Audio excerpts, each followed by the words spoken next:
Hey, I'm Mr. Beat, and today something a little bit lighter to escape the chaos of the modern world. We are going through some very difficult times in the world, especially the United States. But yeah, we're still getting through it all. It helps to have distractions like food guidelines, food pyramids. Yeah, this is something I've been wanting to do for a while, and I haven't done a live stream for a while, so I figured I'd give you all an opportunity to ask me some random questions as well at the end here. But yeah, we're going to look at food guidelines from around the world, starting with the new guidelines that were implemented by uh, Robert F. Kennedy Jr. and the Department of Health and Human Services. They released some new ones here. What's up? Senja. Sup?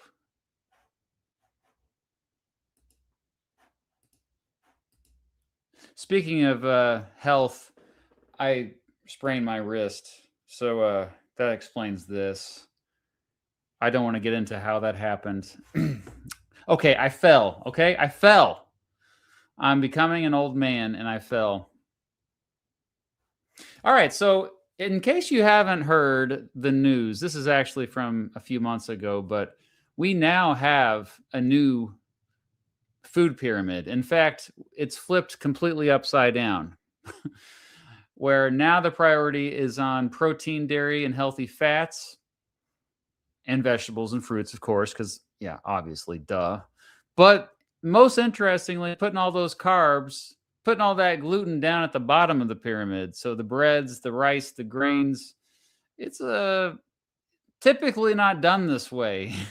In the middle, we have various things. Kind of seems random, but it does explain it on the right side there.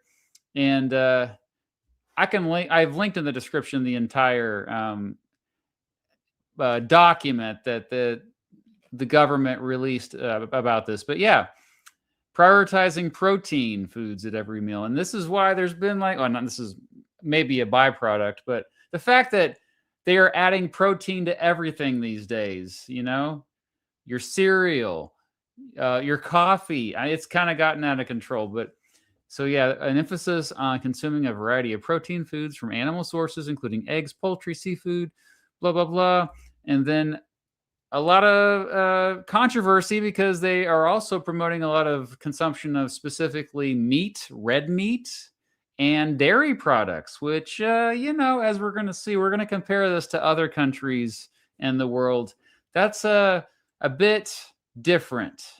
And so at the end of this, what we're going to do is we're going to combine all of the food guidelines, most of them pyramids that I have gathered, and show you what that looks like. So we're going to do the world's food pyramid, basically, a combination of all of these. But yeah, that's the new one. I mean, for most of my life, we had the food pyramid that look like this. Here, let me pull it up because maybe you youngins don't even know. I'll just pull up this article here and show you what this looks like, or compare the two.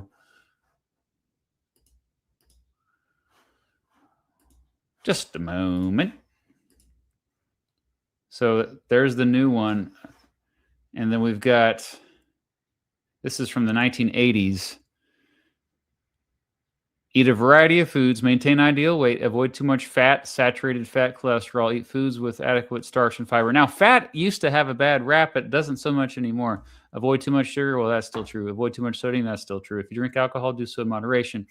Yeah, and so this was the original food pyramid. Can you see that? This is what we had before. This is what I was used to growing up. You had at the bottom bread, cereal, rice, pasta. In the middle, vegetable and fruits.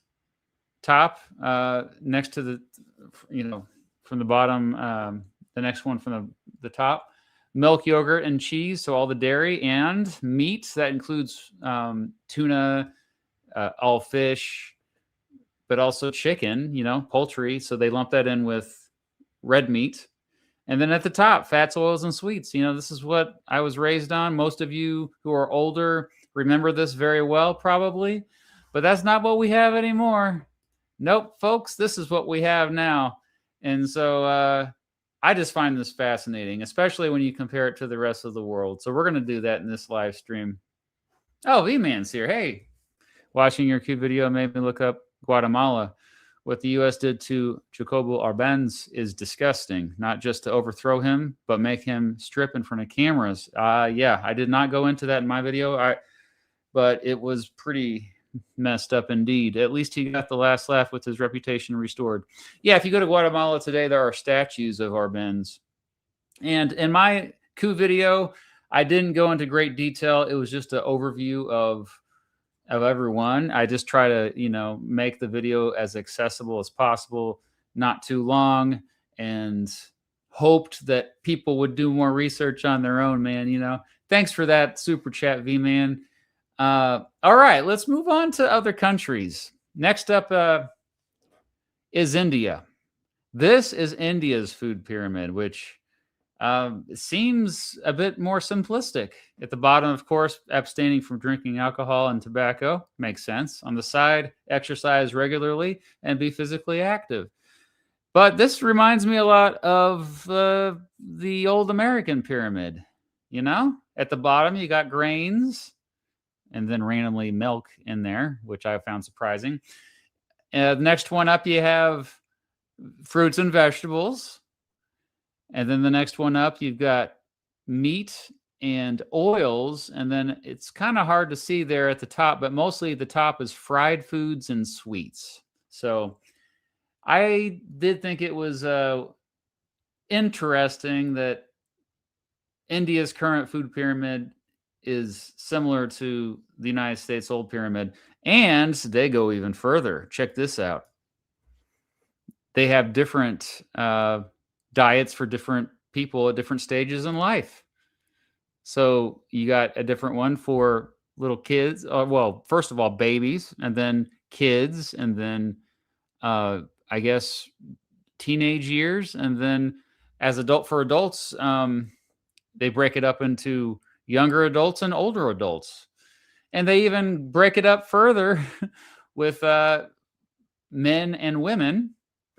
You see there in the middle picture, balanced diet for adult man, and you compare it to the balanced diet for an adult woman, and they put sedentary. That means like this is assuming you're not doing any exercising at all. So that changes when you exercise a lot. But what do you notice are the differences there? It's portion size, I think, is the main difference. Unless you're pregnant, of course, or lactating, as you see at the bottom of that third picture. I don't know. I find this stuff really fascinating. And each country has different interpretations of nutrition. Holy cow in India? Oh, yeah, cows are holy in India. That's right.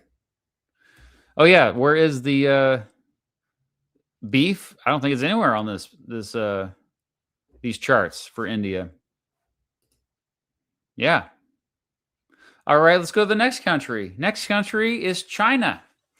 That's all in Chinese, Mandarin. I can't read that, but you see the pictures, and so we'll go over the pictures.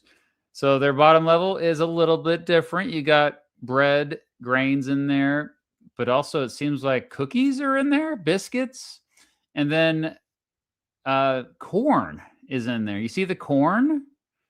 And there's certain vegetables that they put in there, legumes. And then the next row up is fruits and vegetables, which is more standard what we've seen so far in other diagrams. The next one up is meat and looks like eggs, fish. And then they have a separate category above that, which usually this is lumped in. Dairy is often lumped in with meat, but they have a separate dairy category there. So cheese and probably yogurt is up there, I think. I know these pictures are kind of small. And then at the very top is oils. So similar, but a slight variation. This is like, you have to go eat cookies, apparently. According to the Chinese government, cookies are good for you. And assuming they're the certain, I guess, not high in sugar, but there's not really any emphasis on for the Chinese food guidelines here. All right. Next country, we've got Belgium. They have a food triangle that's also upside down, similar to the new American version. What I found fascinating right off the bat when I was looking at Belgium was that at the very top, this is the only one I saw where it says drink mostly water. Like they're saying you should be drinking water all day long, all day, every day, baby. And then they just have a more simplistic version otherwise, from more to less. At the top, they, interestingly, this is the first one I've seen where they prioritize eating vegetables more than anything else all day, and of course fruits as well. Underneath that, you start to get into pasta and breads, grains, legumes, then oil randomly kind of in the middle. And then we get into the poultry, the meat, the dairy, avocado randomly there. You see the avocado in the middle there? The middle row at the bottom, that's an avocado. And then at the very bottom, they actually break up dairy further, I think. They have butter, which a lot of butter isn't actually dairy because it's not actually milk based. I don't know if you knew that. It's just oils. My father-in-law actually used to make butter, and he's like, yeah, I've seen what that looks like, the whole process. You might not want to eat that much of that. And then, of course, red meat at the very bottom. So one thing that many nutritionists around the world have noticed over the decades of research is that, you know, in general, if you want to avoid inflammation, you should eat less hamburger and less pig, basically pig and cow, which that leads to far less disease, less risk for cancer. It's amazing. Oh, and I forgot to mention on the side there, as little as possible, all the junk food there. They have the candy, the soda, the pizza, even pizza. Oh, come on now. That's blasphemy. Pizza's the best food ever. But the fried foods, bacon, just kind of all the good stuff is just not even in the pyramid. So, but yeah, that's Belgium. Belgium, I'll be honest, is a little strict. Belgium doesn't seem to be that fun. I can't believe Chuck Norris passed. It doesn't seem real. I can't believe it's not butter. Yes. I'm not a vegetarian, but I try to avoid red meat. I do love me a good hamburger every once in a while, though. I can't resist it. My wife, Mrs. Beat, is vegetarian. How are you? I'm good, Rad Lad. Thank you for asking. How are you? Okay, so if you just joined us, we're going through food guidelines of various countries around the world. Next up, we are moving on to this would be Slovenia, which I don't know how I came across Slovenia. Maybe it's because I'm a big fan of Melania Trump. I don't know. But no, I think the thing that stands out the most about Slovenia's food pyramid is the very bottom you see, it's just nothing but physical activity, exercise, sports. So they have various sports. Doesn't matter what you're doing, getting your heart rate up every day. To me, I mean, that's what I tell my daughters all the time. I'm like, at some point every day, you need to get your heart rate up, whether that's running, doing push-ups and sit-ups, weightlifting, playing tennis, basketball, whatever it is. If your heart is going higher than it normally does, like, then that's good because you are exercising your heart.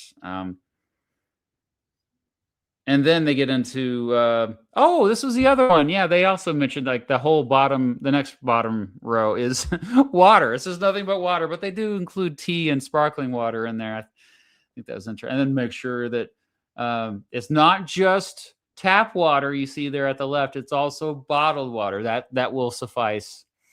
Next row up, then we're getting into the actual foods here that you got fruits and vegetables. Again, this is all in Slovenian. I don't even know what language they speak in Slovenia. I'm ignorant of that, but this is in a different language. I don't know what it's saying, but we see the pictures, fruits and vegetables, and then they get into the bread and pasta and legumes and potatoes randomly stuck in there. Poor potatoes. I love potatoes so much. And then we get into meat and dairy, and then we get into oils and nuts, which I found that's a little bit weird when I first looked at that.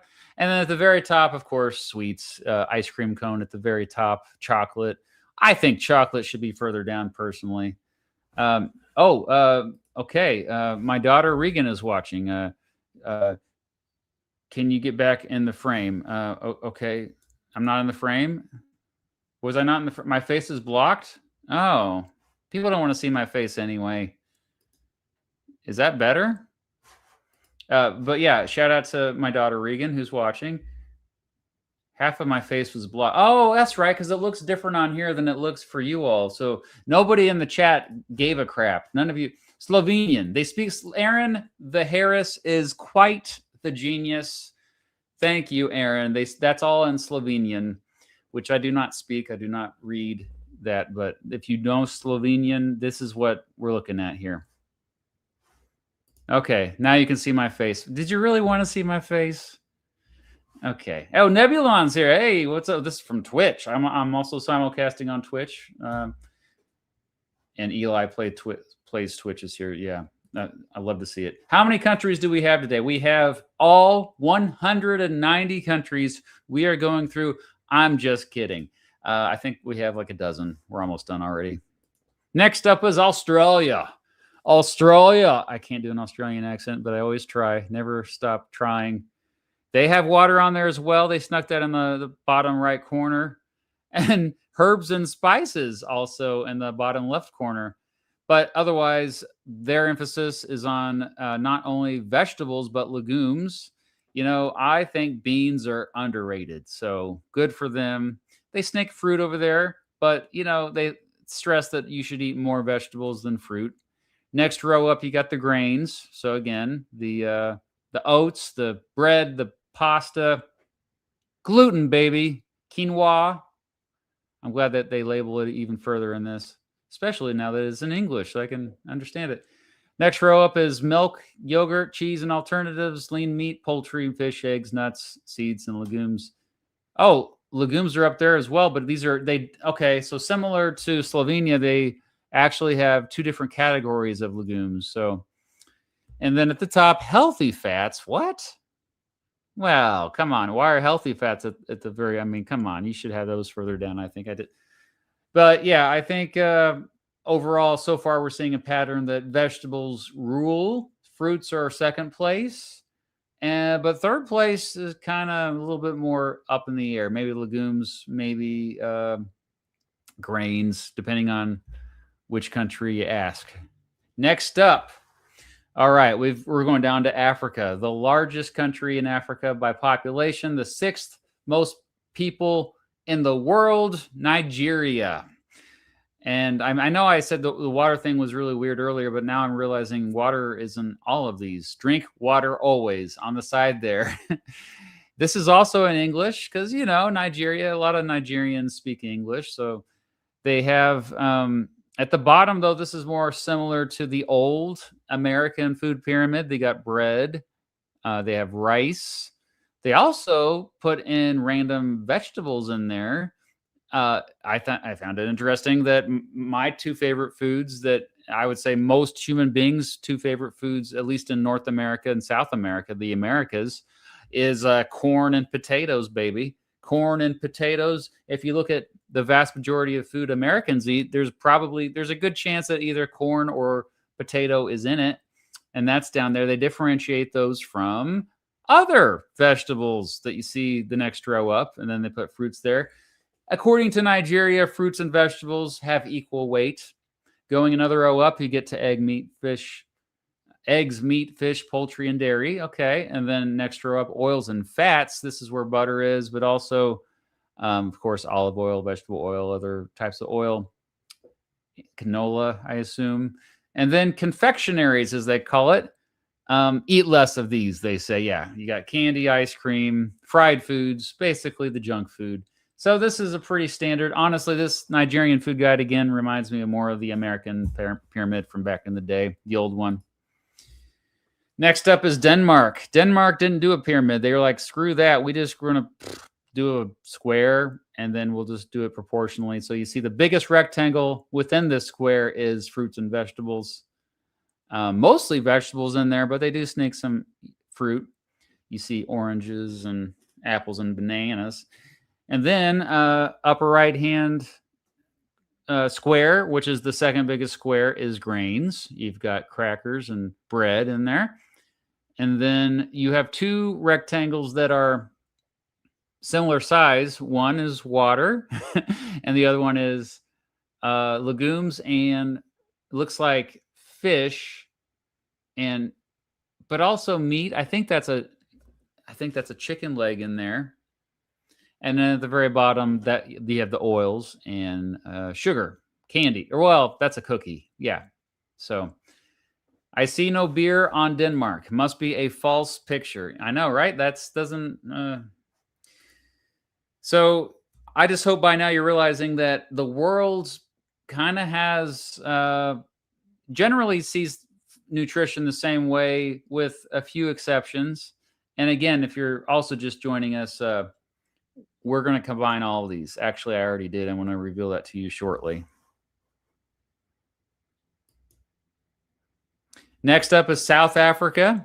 South Africa also doesn't have a pyramid, so I thought it was notable, but they have what's the most important in the middle, and they just like Nigeria and the old American pyramid, they think that not only bread and rice and pasta is most important, but they also snuck in potatoes. Heck yeah, for potatoes.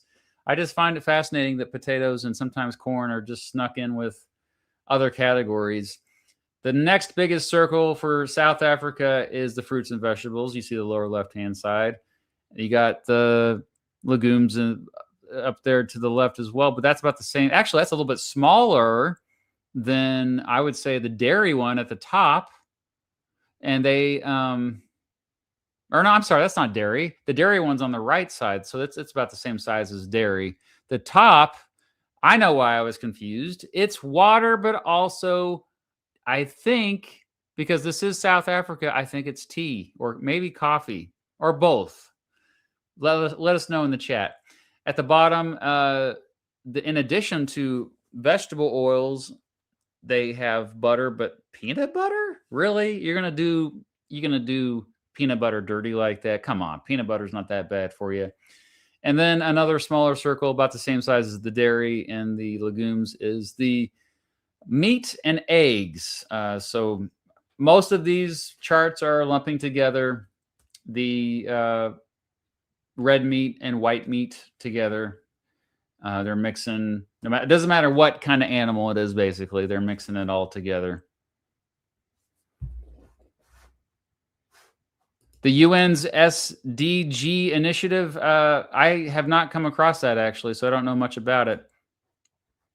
Black coffee, FTW. All right, so I think we have a couple countries left, and then we're ready to reveal the ultimate food pyramid. This is Japan. They have also an upside down pyramid. It's a bit smaller, so you can't really see it as well there, but I'll describe it, especially if you're just listening to this, not watching it. At the bottom, they have fruits and milk. They don't like their fruits so much. They think that fruits are too sugary. And the level above that, they have fish and meat. The level above that, they have vegetable dishes. And similar to Nigeria and what was it? Denmark and the old United States pyramid, they really like the grains. Of course, rice, being a staple in Japan, but bread as well, and pasta, lo mein, FTW. And then at the top, they similar to some of the other countries, they have water or tea. As long as you're getting water and some kind of other drink, then it's fine. And then they go further with the healthy eating plate to say, if you want to have a balanced meal every single meal, this is what your plate will look like. Healthy oils on the side, mostly made up of vegetables, a little bit of fruits, healthy protein. And for that, they describe it as either whole grains or fish, poultry, beans, and nuts. And then whole grains is also a separate category, but you can get your protein from both. And then drink water, tea, or coffee with little or no sugar. So I really like the idea of the healthy eating plate, because I think it's easier to plan for. When people are planning what to eat, it's easier to do it by meal versus the whole day. What are you going to do? Keep track of it all day long? I know there's apps for that, but still, it's kind of a pain. All right. And finally, combining all of them. That was the last country. So I will admit that I use a little bit of assistance from a large language model for this, but based on what that it told me, I threw this together. And hey, don't judge me, bro. Don't judge me. Okay, I have solar panels on my roof. Okay, all my electricity for my house and then some is generated by the sun. So don't you be judging me for sometimes using artificial intelligence. Okay, but I thought it would make good content anyway. And some of you are judging me right now. So here is the global unified food pyramid based on all of the aforementioned food diagrams, because not all of them were pyramids. At the bottom, you have which this is something extra I added that I also found fascinating, is that in addition to water and exercise and tea, which again, tea has antioxidants, so does coffee, so does wine, actually. Well, we're not going to put wine on there. But you also have eating together as a family, because that's good for your mental health. Why do we always just talk about the food and drinks we put in our body when we don't think about, well, what about how our emotions are being regulated? Okay. And then we have, in terms of foods, the most important, I think, what we've noticed for most of these food charts is that I think more of them valued grains, complex carbs in particular, not sugary stuff, but bread, pasta, rice. And then, of course, you got to have potatoes in there. I think potato is the most important food by far. I mean, the Irish literally survived on potatoes. My dad always used to tell me, hey, if you were ever stranded on a deserted island and you only had one food that you could grow, that you could survive on for the rest of your life, it would be a potato. I firmly believe that. Okay, and then next we have fruits and vegetables, healthy fats and nuts after that. Avocado needs to get more love, okay? Those trash in the avocado, I don't know what you're doing. And then proteins up there, that's where you get the meat and dairy, eggs, fish. And then what you obviously should limit is most of the American diet, which is the junk food, the fried foods, hamburgers, French fries, candy bars. That's just dessert. That shouldn't be any kind of meal. So anyway, there you have it. That's the global unified food pyramid. I'm also here to take some questions because I haven't just taken questions from my YouTube audience for a long time. The last 2 times I live streamed, I had guests, and I felt like I couldn't answer as many questions as I wanted. There's obviously a lot going on in the world, so I'm sure some of you might want to ask me something about that. Thank you so much, Sarah. That's really kind of you to say. Pepsi candy. Yeah, don't eat the Pepsi candy. All right. Oh, no, I'm so sorry. My Twitch audience is here too. Hey, you can ask me questions too, okay? I will try to answer to everyone. Yeah, I'm your health teacher today. Where are we at for uncapping the house? That's a great question, Aaron. I haven't written my congressman today yet, but I have written my congressman, Tracy Mann of the 1st District of Kansas, for the last 83 days. Maybe I should write it right now, like in real time. You can see a little bit behind the scenes. Let's do that. Yeah. Let's write. Okay, I'm gonna switch to my. I have a whole document of every letter that I've written him every single day this year. It started on January 1st. I'm not joking. I've written him every single day about uncapping the house.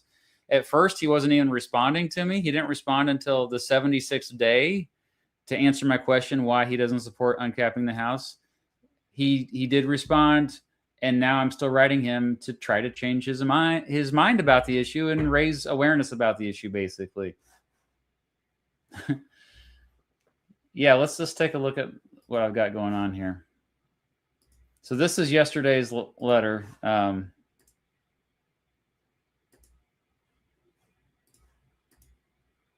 This is Again, one document, all the letters I've sent to Tracy Mann this year. Let's go ahead and write the next letter. Yeah. Today is March 25th, 2026. I am writing to you for the 84th consecutive day. I think what I can mention to him today is the fact that I now have, I'm up to, if actually I'll share this with you as well. If you go to my website, IamMrBeat.com, can you see it? That's my website. If you go there, click up here on Engage and 2026 midterm endorsements. Here is everyone I've endorsed who is running for Congress this upcoming midterm. And the list is now up to 17 people that I have officially endorsed. And the reason why I have endorsed these 17 people is not only do I share values with them, I agree with them on most issues, but they've all committed, all 17 of them have committed to uncapping the House. I'm not even joking. And so let's mention that to Tracy Mann today. I have now endorsed 17 candidates. Here, can you see this okay? Let me zoom in. How's that for you? Running for Congress. These upcoming midterm, for the upcoming midterm elections. All of them have committed to uncapping the House.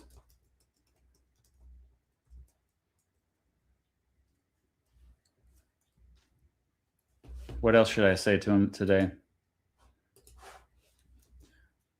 Nearly all of these candidates realize that their constituents are dramatically underrepresented.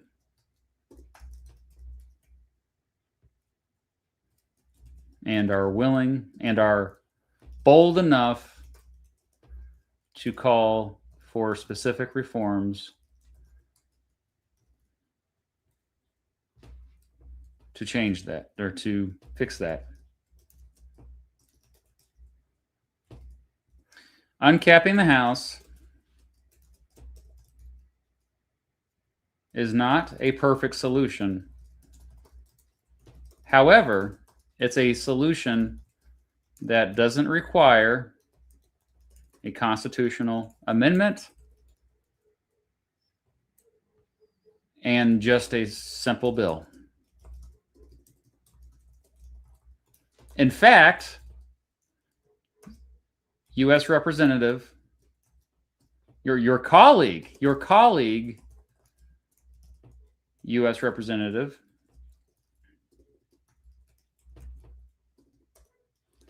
it's hard to type when you have a brace on your hand. Sean Casten has already introduced a bill to uncap the House.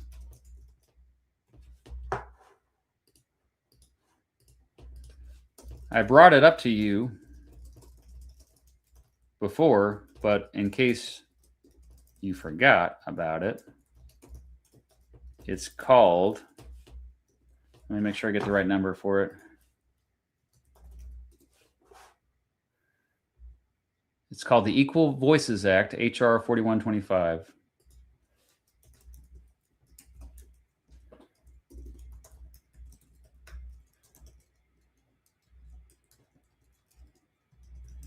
Please consider looking at it.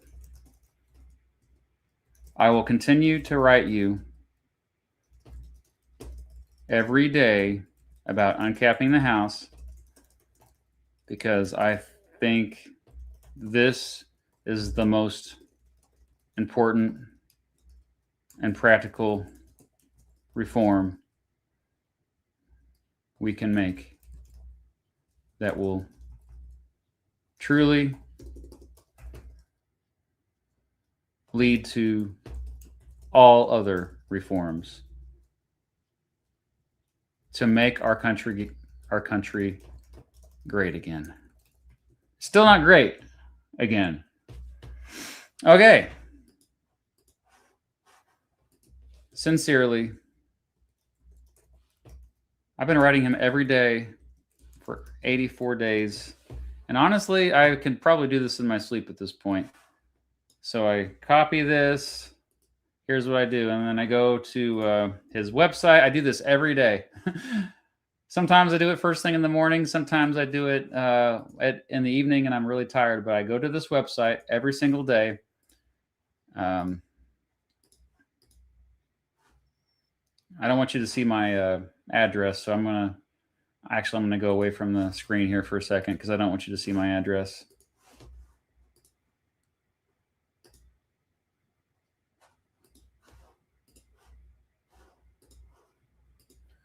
I fill out this form every day. I don't want you to see my phone number either. All right, now I can go back to it. Mrs. Beat's like freaking out right now. Don't let them see. I choose the category, which is Congress and elections.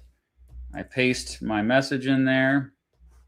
Would you like a response? Yes, but he's only gotten back to me basically once. And I submit, and then I usually go back and I screenshot whatever I wrote him for the day, and I share it on social media. So do that right now before I forget. That way everybody knows that I'm not making this all up. I'm doing this every single day. And at this point, it's just like exercising. It's a habit. I just do it every day. Anyway, that was a long answer to your question. I'm going to protest on Saturday with my uncap the house sign. Shout out to my other daughter for making it.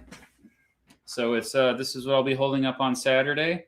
I'm not sure where I'm protesting yet, but if you see this sign, it's probably me because I'm the only one crazy enough to be holding such a sign. It's still such an obscure issue. And so if you have no idea about it, you should tell your representative or ask them what their opinion is about it. Do some research on. I've made several videos at this point about it, and yeah. Put writing Tracy Mann in your food pyramid. I heard the boss is going to be in St. Paul. That's pretty neat. He's not going to be in Kansas. All right. Is there anything we can do to help you? I mean, you can, I guess, write your own representative is all I have to say. I mean, try calling them. Every time I call my representative, their office doesn't answer. I think they flag my number. But if you call your representative, it's better to call or to write a physical letter. I actually printed off a lot of my letters and mailed it to his DC office. And I think that's when he finally responded, actually. Yeah, No King protests are Saturday. And I'm going to promote uncapping the house as part of that. If you're Canadian, then don't worry about it. But you have better representation in Canada than you do here in the United States. Oh, well, thank you, Fair Battle Clips. I appreciate that very much so.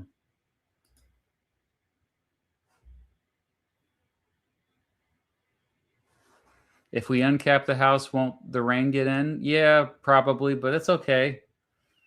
They can bring umbrellas. Mrs. Beat says, I think it's time to move on from Tracy Mann. It's never time to move on. Yeah, if you want a draft of that same letter, I have, let's see if I have an example I can just copy and paste right now. Let's see. Not with me. If you go to my very first video, I put one there, like a draft letter that you can send. How do you find out your representative? That's a great question. Okay. So if you go to find your rep, let's see, what's the best website to do that? Yeah, it's just house.gov. Here, let me share with it on the screen.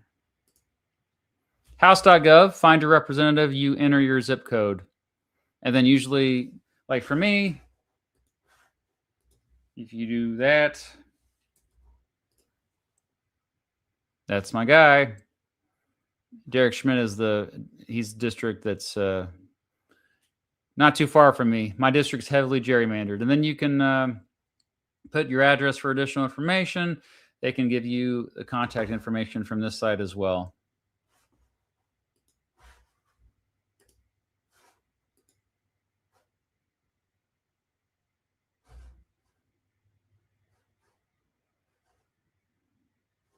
Have you emailed your senators about uncapping the House? No. Frankly, I'm not very hopeful for that. One of my senators, Roger Marshall, doesn't even live in Kansas. He lives in Florida. We call him Florida Man. He is terrified to hold any town halls. And anytime he visits Kansas, it's usually just like for a photo op, and then he's gone again. So I have no faith in getting I mean, I might still email him. I might still call them. Oh, well, thank you so much. That's really kind of you to say. Yeah, we got caffeinated is in my district. We got gerrymandered into Western Kansas, even though we are like the northeastern corner of the state. This happened a lot in many states across the country. Okay, I did hear. So why do you think, or you mean to say, what do you think about Virginia's redistricting effort? Yeah, I mean, the thing is, the gloves are off now. It's fighting time. This, as we saw with Prop 50 in California. I was talking to Gavin Newsom about this. He's like, in principle, we are against gerrymandering, and we think that we need an independent commission to actually draw up districts to have more fair, balanced districts. But once Texas decided they weren't going to play by any rules, he's like, you know what, screw it, we're going to fight. And so that's the same thing with Virginia. I just think we need to pass an amendment to the Constitution to ban partisan gerrymandering. And this is something that most Republicans and Democrats agree on, but there's not the will from people actually in power to do it. And so until that happens, yeah, expect this just to go on, and it might get worse. Oh, thanks for the super chat there, Comic Fan. I believe unions can block AI from taking over their jobs, only using it as a tool. Yeah, I think the thing about AI is that whether we like to admit it or not, I think that probably half of all jobs will be gone within 10 years. So what can we do to fight back and create new jobs? Well, that means all of us have to be more creative than we've ever been before. We have to be willing to take bigger risks than we ever have before. We have to be willing to think outside the box in terms of what should I do to make money. And I think at the end of the day, what that means for most people is that they have to specialize in as many things as possible. When I decided I wanted to make videos, at first I was just doing it for fun, but then I realized, like, if you want to actually make money and stand out with making videos, you got to really find your niche, and it has to be a very specific niche. What's that? The coupon. Oh, where's the coupon? It's in the basket on the wall in the laundry room. It should be in there. Sorry. I know where all the coupons are in my house. I'm a coupon expert. Don't mean to brag.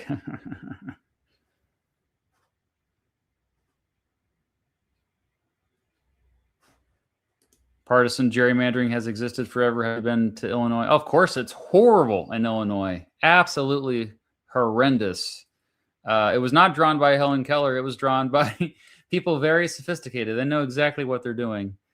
But yeah, Illinois, North Carolina, those are two of the worst gerrymandered states. And it was like this. It was worse before. It used to be racial gerrymandering that was a bigger problem, but the Supreme Court did put an end to that with the case Shaw v. Reno in 1993. So that's good. Yeah, I don't believe in racing jobs solely for shareholder profits either. Yeah, that shouldn't be a controversial thing to say. Extreme couponing. I've seen an episode or two. Hey, Mr. Beat, I reached out to my congressional candidate, Karen Matthews, about uncapping the House, and she said she supports it. I gave her your contact information. Has she happened to reach out to you? No, she has not. But in addition to having an endorsement list for people running for Congress, I have a separate endorsement list on that same site. It's just called Uncap the House Supporters. And these are current members of Congress who support uncapping the House. It's only 3 people right now. There are probably many more that I'm not aware of, but Sean Casten is the one who he wrote that bill. I'm sure his staff wrote that bill, but you know what I mean. HR 4125 Equal Voices Act. And so far, he does not have any co-sponsors. And so if you do know that you have a member of if you have a congressperson that supports this bill, ask them to co-sponsor it. So I would write Karen and ask her to co-sponsor Sean's bill. That's what I would do. Same with Mike, Shelley, and Alma. Those 3 that have not committed to the bill yet, but they have committed to uncapping the House. And yeah, have them reach out to me. I haven't heard from them. I would love to get more actual members of Congress to do that. The thing is, if you are in Congress right now, you don't have an incentive to support uncapping the House. There's no incentive for you to do so because uncapping the House would automatically lead to each member of the House losing power. They would be diluting their own power. So they do not have the incentive to do this.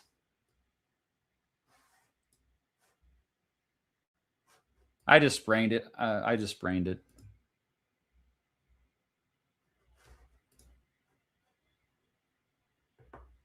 Do it. Josh Mead, a challenger to Missouri's 6th district, has shared with me that he supports raising the cap on the House. I'll have him reach out to you ASAP. Oh, heck yeah. That name sounds really familiar. They might have already contacted me. So far in Missouri, though, I have only endorsed one person running for office, and that is Clayton Harbison, and he is running in Missouri's 8th district. So, yeah, that would be awesome. Thank you for doing that, and thanks for the super chat, by the way. That's really nice of you. The super chats are going to help pay for my X-ray that I had to get. It's not broken, at least, but I do have. Here in the United States, for those of you who are not American, it's hard for you to understand this, but we have to pay for the doctor here. We get bills in the mail anytime we visit the doctor, and it's usually really high. It's a really messed up system.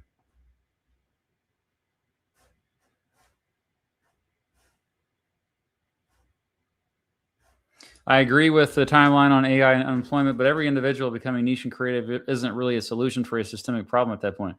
Well, I didn't say it was. We need universal basic income. I've said this many times because the fact of the matter is we won't have enough jobs for people to make money. And so you're just going to have to give people money. Andrew Yang was so far ahead of his time when he campaigned on this in 2020. And now we're seeing more and more that he was right. Listen to the people. I've said this in multiple videos. Listen to the people who predict the future and are proven to be right. Because that's it's becoming more and more clear. Every single day, it's becoming more clear that universal basic income is going to have to be something that will help society transition to this. We're going to have abundance, we're going to have scarcity maybe won't be a problem anymore, which the whole reason why economics exists as a something we study, economics, which I used to teach to high schoolers. I've made a few economics videos, but it wouldn't even exist if we didn't have scarcity. Scarcity is the reason why we study and learn economics. And if we solve that problem, shoot, well, then what? I mean, then it's just a matter of making sure everybody has their needs met. Nobody's being hurt. Comic fan, thanks. The only way the Trump cult will die if he invaded Greenland, because Greenland is democratic, unlike Iran and Greenland. Or I think you meant to say Venezuela. But yeah, I don't know about that. I think a lot of Trump supporters would still support him invading Greenland, unfortunately. Yeah. I hate to say it, but... Oh, I mean, Emmanuel Cleaver, I saw him at the airport a few weeks ago. I should have mentioned it to him when I saw him. It probably would have freaked him out, though. Yeah, he's over in Kansas City. Oops, sorry. Okay. Why aren't you endorsing Cast? He's on the list. Yeah, I don't know if you saw it. He's on the list. Do you have a prediction for how this AI bubble will end? I think it's going to be not as bad as some people think. I think it will be probably comparable to the .com bubble, but there is no doubt there is extreme value with AI right now. I mean, people aren't stupid. Like, whoever, it's just a race, though. That's the thing. It's a race, and we don't know which company is going to come out on top. Remember when there was a race with the .com bubble, Amazon was one of the few companies that came out on top. Is it going to be Anthropic? Is it going to be OpenAI? That probably not, actually, the more I learn about them. Is it going to be Alphabet? Some of these other, I mean, older companies, Meta even, who knows? But whoever is able to capitalize the most on AI tools will make a lot of money. They will dominate. It's just a matter of, like, you know, as you can see every single day, there's a new update. But then at a certain point, everyone's going to be able to download their own large language models. So they won't even need. So there's a certain point too where a lot of these services that are provided currently by AI, like Sora is an example. One of the services that creates music using AI.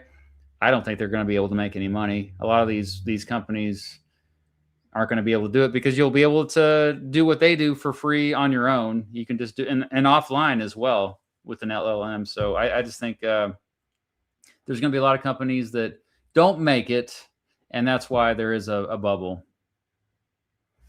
Will I stream the midterm elections? Maybe. Or I also could just join someone else's stream. I might do that.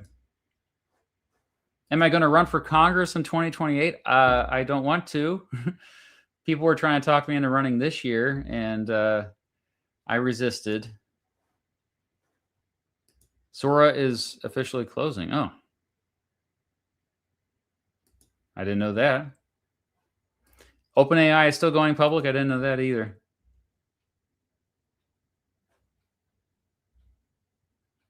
See? Well, then proves my point.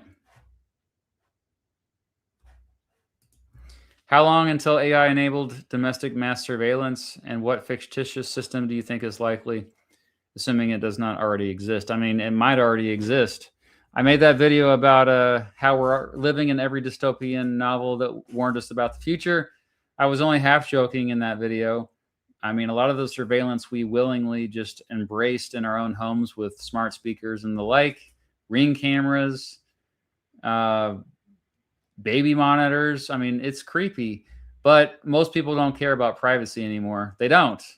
And so, yeah, I mean, I don't think we have robots that are smart enough yet to just take over the whole system. But we will in the future at some point. And so that's what scares people the most, because once we reach super artificial intelligence, that's where we could end up. We need to have an Oppenheimer moment, Manhattan Project moment, where they all realize, oh, we could just kill everyone, couldn't we? And so they all have to get together and say, we need to make sure that every government signs treaties to agree not to ever use this as a weapon, because that would mean the end of humanity, and it has to be contained. So super artificial intelligence is just around the corner. It really is. It could be as early as within a couple of years, or it could be 10 years, maybe 20 years. We don't know exactly when, but we do know at the current rate of things it's probably coming. And so then governments have to all agree that we're not going to use it to harm another country. It's kind of terrifying to think about. We're so focused right now on what's going on with the war in Iran, with the United States just kind of causing chaos around the globe, along with Israel. And we're forgetting that, also AI could be wreaking havoc on all of us here soon if we're not careful. Dr. Jang, yeah, on my Twitch stream last Friday, I started to talk about him. Here's the thing. Anytime someone goes online and says they have all the answers for everything, you should immediately be skeptical of that person. Dr. Zhang seems to have too many answers for me. I think his degree was English literature, so we probably should trust him the most when it comes to English literature. And maybe he does know a lot about game theory. That doesn't mean he can predict the future. And maybe he did predict the Iran war accurately. Well, what about the hundreds of other predictions he made that did not come true? And so I just feel like he might mean well, he might get some things right, but just remember, he's not an expert when it comes to geopolitics around the world. He's just not, and he's just one dude. So don't just take his opinion as authority. Same reason why you shouldn't take my opinion as authority. I specialize in American political history, specifically presidential history is kind of my bread and butter. But even then, like, you need to read books by historians that have studied this stuff much more deeper than I ever have. I am an expert, or I try to be an expert at making American political history videos. I'm not an expert at American political history. I'm tired of these like history YouTubers saying, they're trying to like outdo each other with like saying random facts, like they memorized all these facts that they're sharing with you. Like, look how much I know, just shut up, dude. Like, come on. Like, a lot of us have to look stuff up. A lot of us, we're just not experts on everything. Most of us will only become an expert on one thing. And so what is Dr. Jang an expert on? I don't know, man. Oh man, I'd like to do a live stream with Heather Cox Richardson. She is kind of similar to me. Like, her background is she's a history professor. I don't know if she's still teaching classes, but American history is her specialty. And she decided, kind of like me a little bit, just to speak out more about current events because she's afraid that we're on a path straight towards authoritarianism. I think that as well. And so that's why I've spoken out more about politics, especially with the Trump administration. And this second term has been very terrifying for me. And so I feel like, well, what can I do? That's why I started doing activist work a little bit with the No Cap movement. Project No Cap is what I'm calling the Uncapping the House campaign I'm trying to do anyway. Yeah. I would love to speak with her in a live stream. Well, hello. Thank you. Just coming in, but I do want to ask, could a food pyramid in general help, or would it be better to make a more simple paragraph of important habits? I mean, if you're going to put it that way, I kind of really like what, let's see here.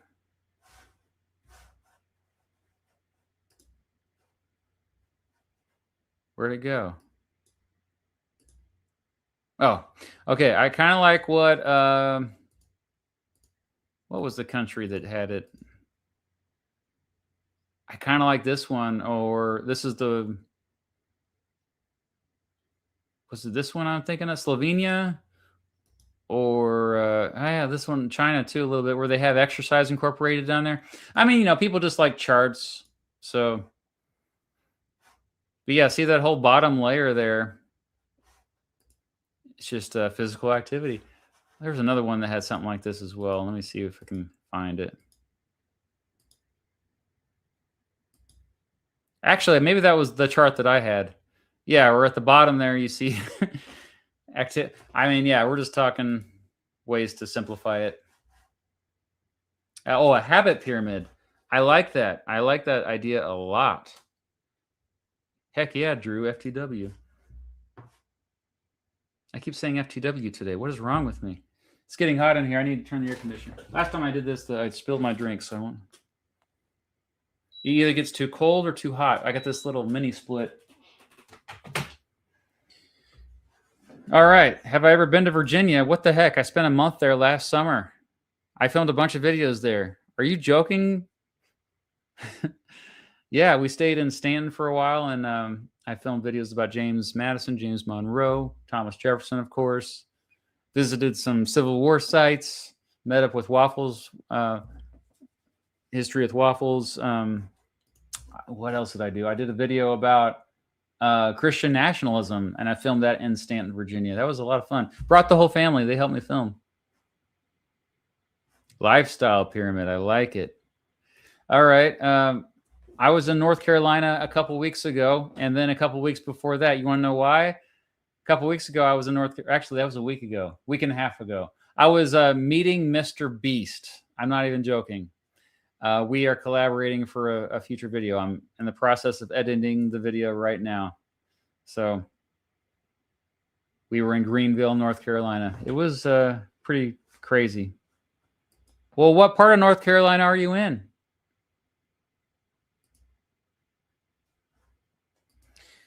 I think the Epstein thing will result in new investigations at the very least, but impeachment could come from so many different things. I made a whole list of all the things that Trump has done that are unconstitutional in his second term so far. I have a total of 24 things that are on that list now. Those are all here, let me zoom in. Those are all the 24 things that he could get impeached for. I probably need to update this. I haven't updated it for a while, but these are all things that his administration has done in his second term that are impeachable offenses. So, you know, pick your poison, pick your route you want to go. But once Democrats are controlling they have to control both houses of Congress. And remember, right now, the Republican Party has 53 seats in the Senate.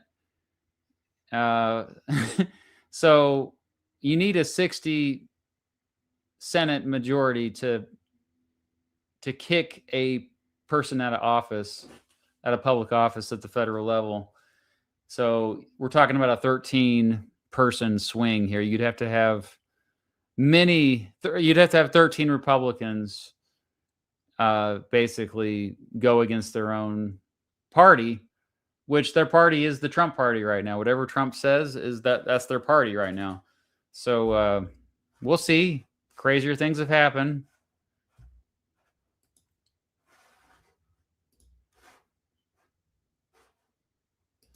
Well, we'll see what happens also with the midterm elections. I think that there's a good chance now that the Democrats could overcome the Republicans in a few key states and take the majority in the Senate. So if they have both houses, you know, maybe he does get impeached. Or maybe the 25th Amendment, you know, there's pressure on his cabinet and the cabinet gets together and says, yeah, we need to have him step down. He's become too unhinged or whatever.